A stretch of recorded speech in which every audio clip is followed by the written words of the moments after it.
Good day, everybody. We have a problem today that is similar to an SMO Junior. SMO Junior 2019. I don't remember which problem it is, but it was the year 2019.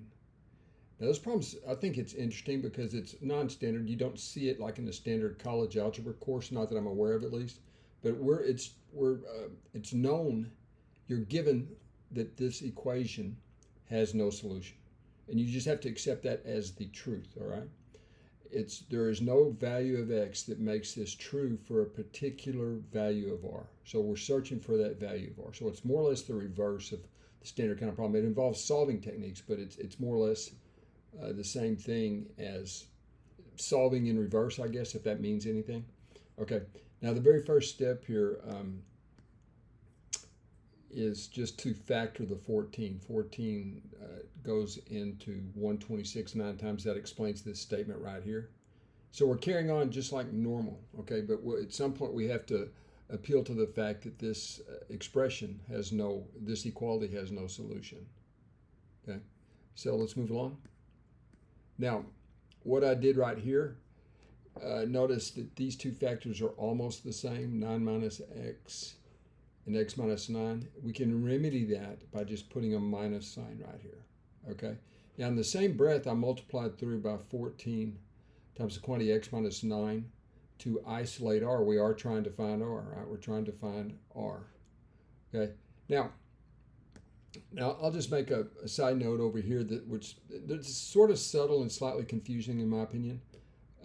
X minus 9, this thing that people call canceling is really no more than noticing two objects that have a quotient of 1, you know. So this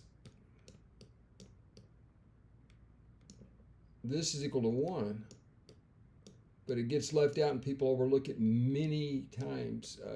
This is only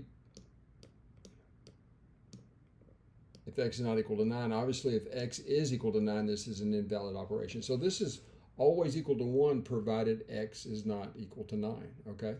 So here's the part that's sneaky. So what we do is we cancel under this proviso, right? And we end up with this expression r.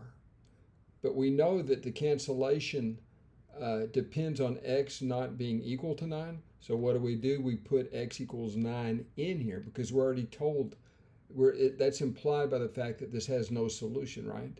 That's a little slippery, but it is logical. It's a little hard to say, you know. But anyway, so what we get right here, if x is equal to 9, if we take x equal to 9, see again, x equals 9 is the culprit, so to speak, you know. So we substitute in here and we get minus 14 times 9 plus 13 is 22, right? Put a 9 right here, so you get 22. 20 times 40 is 280. 2 times 14 is minus 28. So this would be minus 308. That's what I'm getting, folks. And again, I know it is confusing in a sense, but if you really believe the instructions, you're just flat out being told it has no solution. I mean, that's a lot of information, right? And so you carry on in a so-called legitimate fashion to discover the value of x that is related to it having no solution, okay? And then you solve accordingly, and then you just get the answer for r right here is minus 308. So that's the answer, and if you don't believe me, just try it. Put minus 308 in here and then try to solve it, and you'll see there's no solution. Okay, if you substitute minus 308 right here and carry on, you'll see there's no solution. You know, you can graph it with technology too. You can graph it with technology, Wolfram Alpha or Desmos, any of those places.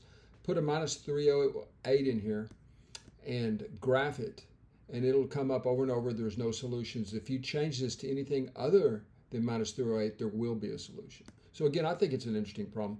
And again, it was similar to an SMO Junior problem back in 2019. Okay, so let's write this down. R is equal to